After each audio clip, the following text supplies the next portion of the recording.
I've moved so far beyond that my purpose as an advisor is, look, A, you've called the right shop. So stop wasting your time and stop calling other shops.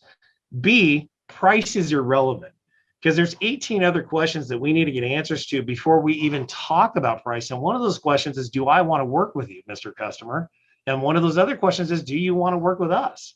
And if the answer to those questions are no, then it doesn't matter what I charge because we're not going to have a business relationship. So price actually becomes irrelevant.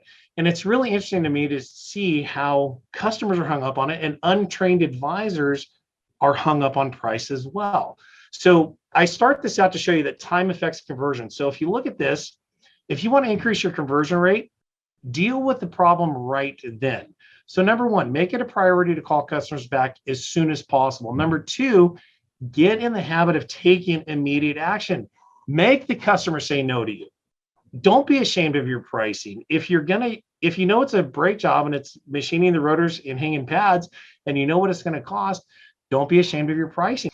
But you're better off to have that customer say, you know what, I don't think I want to do business with you. I'm going to go to a different shop. Great. Don't waste your time. Don't waste their time.